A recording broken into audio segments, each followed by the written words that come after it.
Thanks for attending today. This training is hosted by Commute Seattle.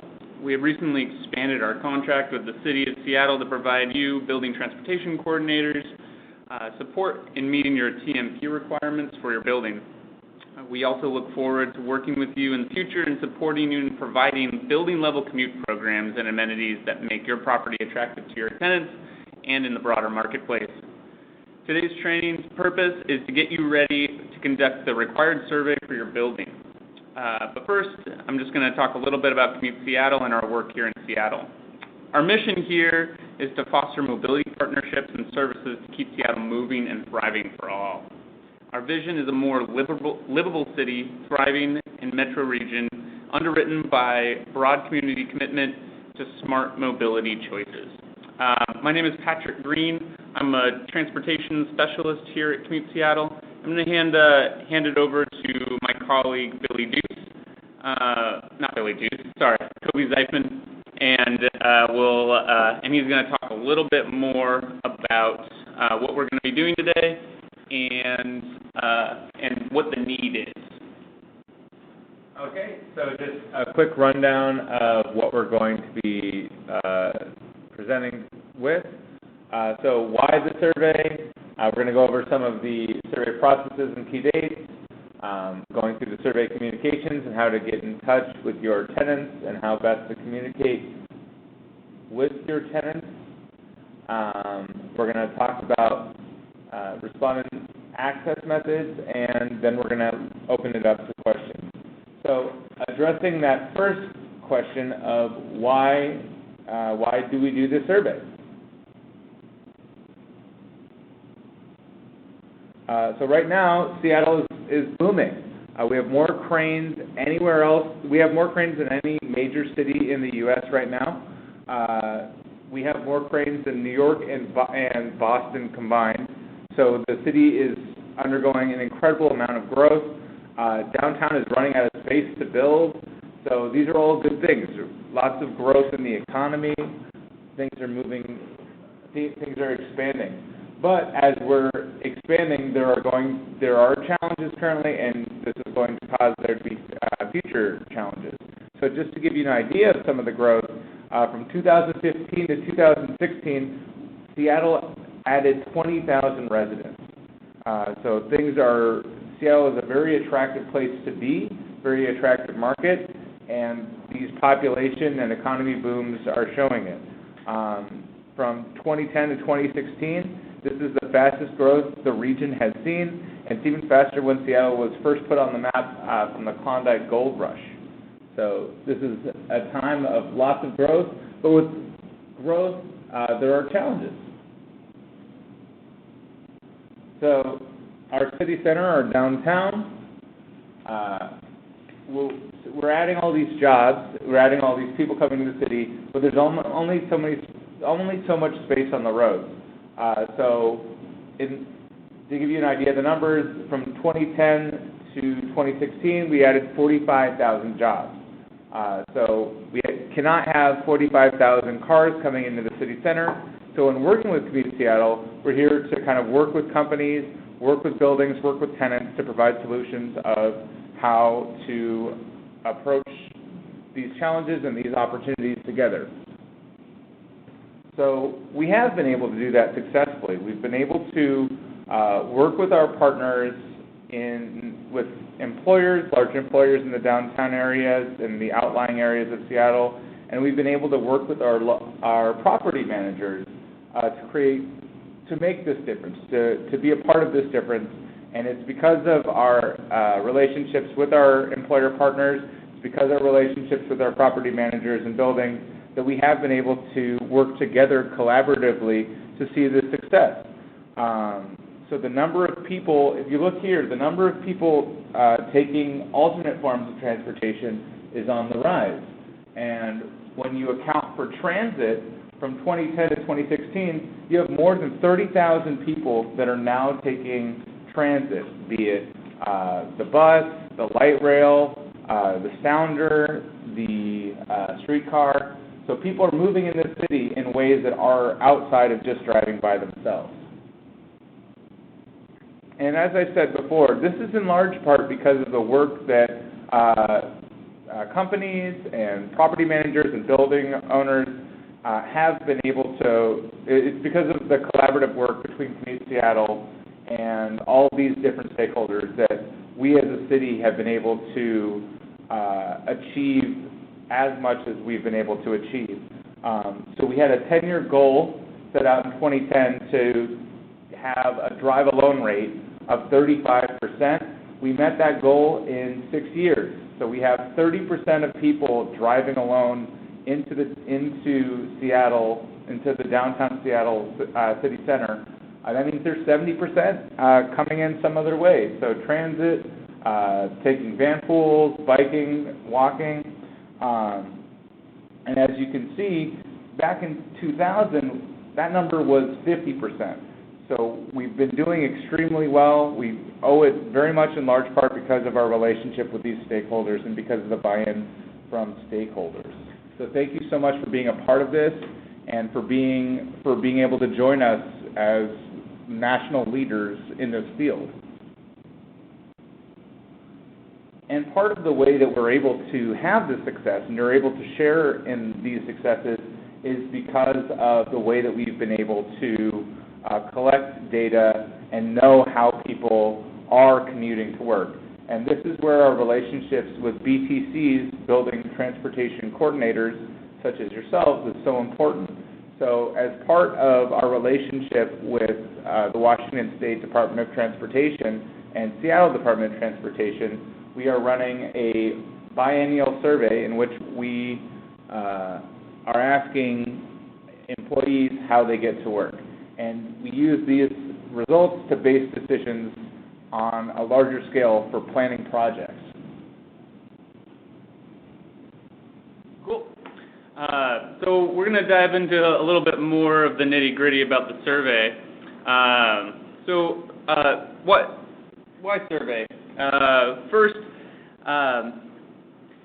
at a micro scale, the survey can be a powerful tool in understanding the needs of tenants and individuals at the building. But at a large scale, the TMP survey addresses a persistent and growing need throughout the city, and that's how do we reduce traffic and remain competitive and an enjoyable place to live, work, and play.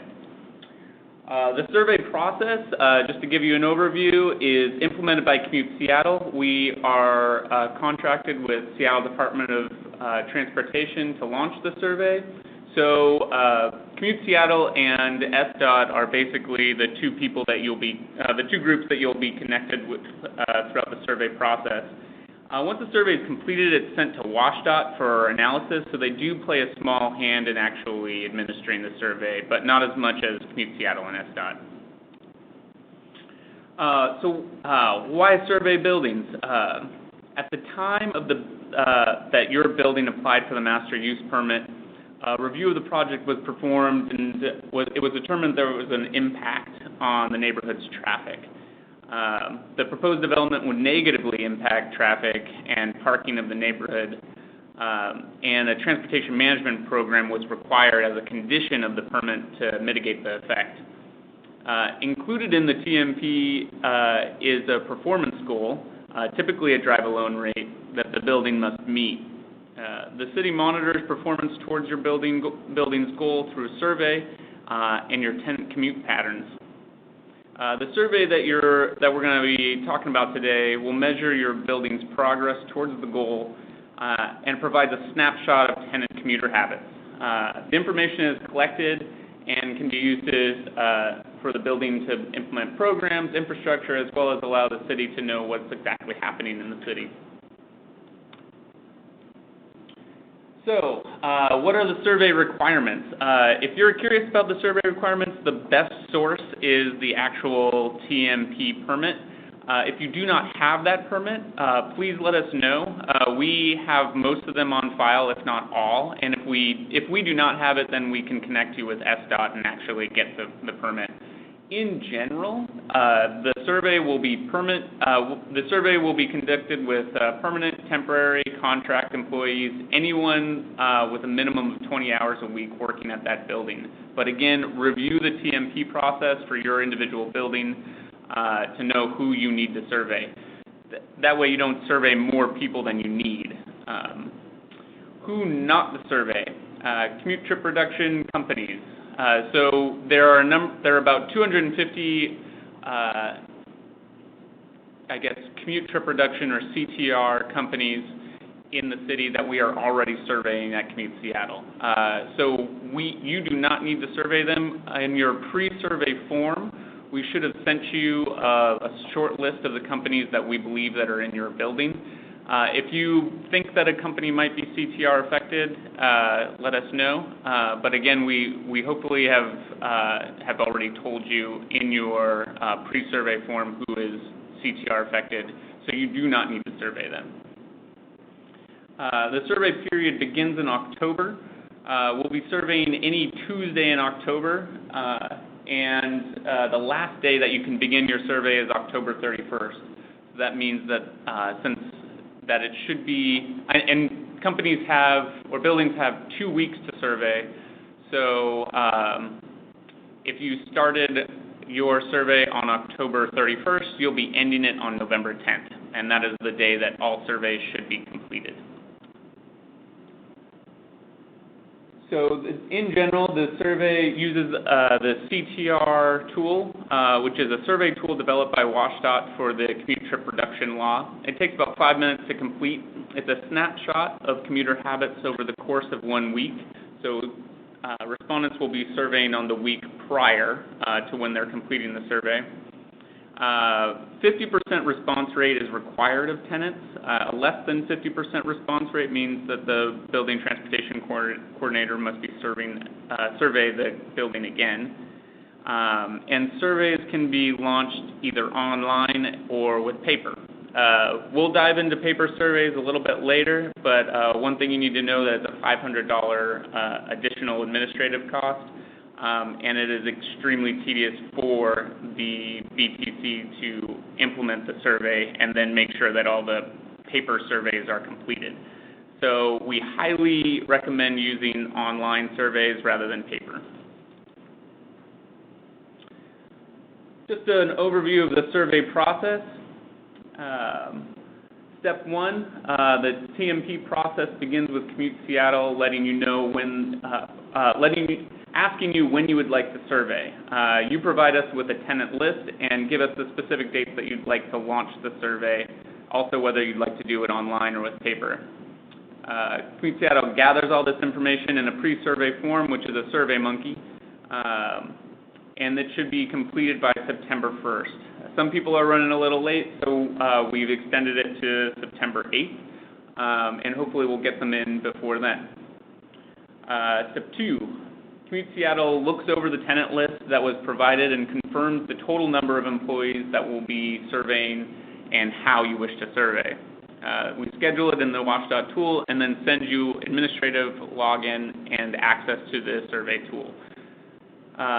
Step 3, the building manager notifies the appropriate tenants about the survey and when it needs to be completed. Depending on your outreach methods, you'll either communicate directly with tenants or with a lead at your tenant businesses. So it's almost, you'll be delegating that to certain, captains around the building, or you'll be communicating directly with tenants. Step 4, building transportation coordinator sends the survey on the date that the survey was scheduled, so you'll send that over email, and hopefully it's distributed to the staff in the building. Step 5, the building transportation coordinator checks with the survey tool and monitors the response rate. Again, SDOT requires a 50% response rate or else the BTC has to launch the survey again. Step 6, Commute Seattle closes the survey 2 weeks after it started. And step 7, after the survey has been completed and sent to WashDOT for processing, we'll receive the results. It takes about 2 to 4 weeks for WashDOT to compile all of those. So let's go over some key dates in the survey process. The options for you to survey are October 3rd, 10th, 17th, 24th, and 31st. Notify tenants prior to the survey start. You distribute the surveys on the date that you've selected. That's either online or with paper. Remember that paper is an additional burden. Remind tenant employees to complete the survey, so be in touch with your tenants throughout the process.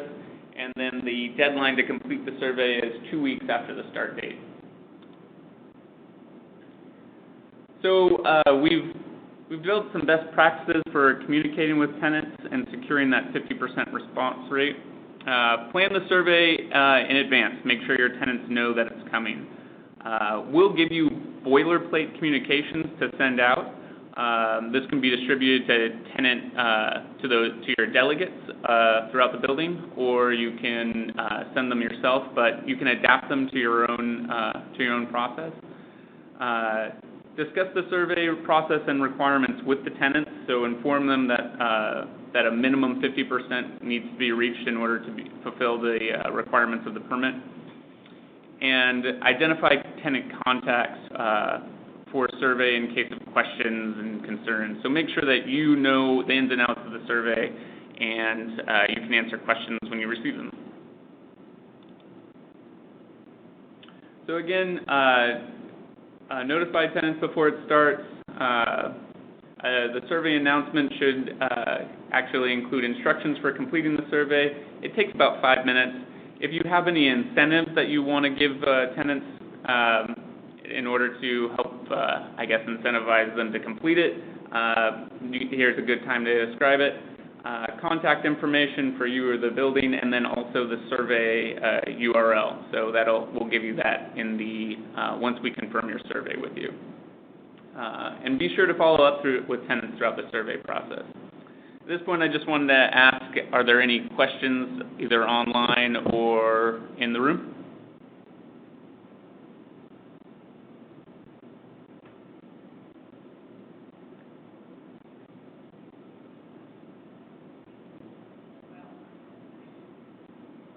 All right. So the survey can be launched either online or with paper. Remember that paper surveying has an additional administrative cost. Online is much more efficient, and there's no charge for surveying online. So, online survey considerations. If you have any IT staff in your building or at different companies, you'll want to communicate with those IT staff ahead of time. You'll need to decide whether you use a blanket domain access for the whole building for the survey or an email list, and I'll dive into that in the next few slides. And you'll need to designate who is responsible for communication with the tenant employees. Commute Seattle provides the administrative login for the survey, as well as the web link for tenants to use in order to take the survey. So like I said, there are 3 different methods for tenants in your building to access the survey. First is with their individual emails. Second, with a domain that's created specifically for the building. And then third, with domain that indicates the name of the building and the business of the tenant. Don't worry, I'll dive into some of these and we'll talk a little bit more about them. So email upload is the most straightforward way to access. Basically, that is the survey tool, the washed-out survey tool allows you to upload a list of all emails in the building. The added benefit of this is that you know how many people will be taking the survey. Each person in the building has an individual access to the survey, and no one else can access it. So if that email is typed in wrong, they won't be able to access it. The strongest benefit of this type of access to the survey tool is that you can actually run a report in the washed-out survey tool that shows how many people have not answered the survey, so you can target future emails and friendly reminders, I guess you could say, to actually completing the survey. The next way of accessing the survey is with a domain of the building. So this is just an example. Commute Seattle is located at 1809 7th Avenue.com. This is not a real email domain. But on the administrative end, our building transportation coordinator has created an at 1809seventheavenue.com domain, and that is how Commute Seattle employees will be able to access the survey. So I would write in Patrick at 1809seventheavenue.com, and then I'll be able to access the survey. And that is because our BTC has informed Commute Seattle at 1809seventheavenue.com is the domain that they will use to access it. You'll need to notify us ahead of time of which domain you want to use. It's easy access for anybody in the building. There's no email list required. Any email, real or fake, will be able to use this domain and access the survey. And then the survey tool actually logs all of those emails. So you'll be able to get a running list of people who have actually used the survey. And that just provides you with a count, so you know how far you are in your, how far along you are in your response rate goal. The downside is that you cannot target communications to people who have not finished the survey. You only know who has completed the survey. So here's the last alternative that could be helpful for businesses with for buildings with many different businesses in the building. Say 1809 7th Avenue has 3 different tenants, and you know, as the BTC, how many employees are at each business. Wonka Corporation has 10 employees, Dunder Mifflin has 28, and Average Joe's Gym has 45 employees. The naming convention that we would suggest would be the first name and last initial, and then the company at 1809 7th Avenue. So it would be, mine would be, if I worked for Wonka Corporation, would be Patrick G at WonkaCor at 1809seventheavenue.com. And the reason why we suggest this is that you'll be able to count how many people with the company name have actually submitted the survey within this way. So you can actually, if Wonka Corporation only has 5 employees that have submitted survey, you know to contact your people at Wonka to make sure that they can send out emails to their employees and remind them. It's a lot easier if you delegate in this way. If you just do, if you don't do this naming convention and you just do at 1809seventheavenue.com, basically you're not going to know which employees at which company in your building have actually fulfilled the survey.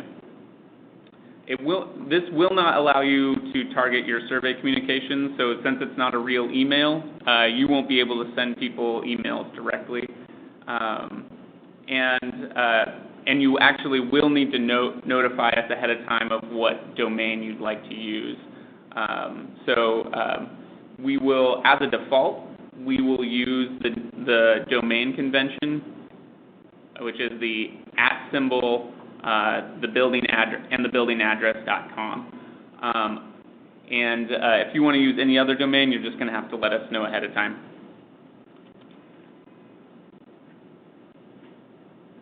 If you'd like to see the survey, you can open your internet browser and go to www.ctrsurvey.org. You can enter a mock email address and use the domain @abc.com. And @abc.com is basically a test or dummy domain that has been created for us for training purposes. It will not remember any surveys, but you'll be able to see what basically your respondents will be able to see and just see what the survey looks like. If you have any questions about that, let us know. Are there any questions about domain access or email upload? Online?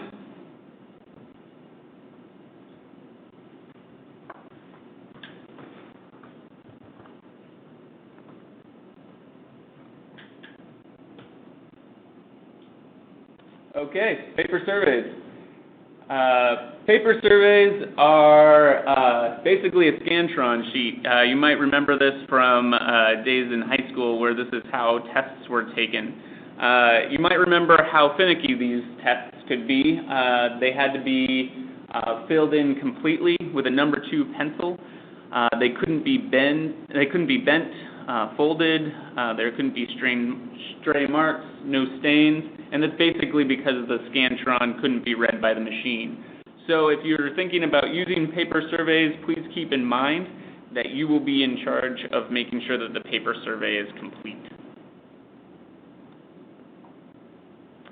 So paper surveying follows a similar process to electronic format, but there are a few more steps. Larger buildings with multiple tenants, the best approach would include enlisting the help of tenant contacts throughout the building and communicate the information about the survey, as well as distribute and collect the surveys. We're able to provide you with materials you'll need to create a survey, with creating a survey packet that can be distributed to tenant contacts to help in the survey process. Another difference when surveying by paper will be that you'll need to verify that all the surveys are valid, that the person did not use pen, they weren't damaged, so on. And then you must count how many surveys are returned. Once you've collected all the surveys and validated them, you will contact Commute Seattle and we would come pick them up. They would need to be shipped to us through courier service. Then we would take them to UW because they're the people with the Scantron machine. So there are several documents that you would need for running the survey process. A cover memo explaining the building survey process. That's because tenants wouldn't be given an email notifying them about the survey. Survey instructions, an adequate supply of survey forms. You would need to tell Commute Seattle how many you would need. A sample survey cover memo to employees, and a tenant identification form. And we'll provide most of these things to you. Tips for successful surveying: work with tenant coordinators throughout the building, develop survey communications to make sure people understand what they need to do, develop a schedule and timeline. The maximum timeline would be 2 weeks. Design steps to help track surveys distributed and collected. So how will you distribute them out? How will you collect them? Use a newsletter or communications that you have in the building to make sure people know they have to complete the survey. Follow up with tenant contacts. And we also recommend using incentives to make sure people complete those things. So what happens once the survey is completed? Basically, it will be sent to WashDOT for processing. We'll get a report. For those buildings with CTR companies, they will be blended to make sure that you have a complete picture of the commuter habits within your building. Well, that's it for the training. This training was recorded, just to let you know. So if you do have any questions, we'll be sending you the PowerPoint documents for reference, as well as a YouTube video of the training itself. If you have any questions, please let us know.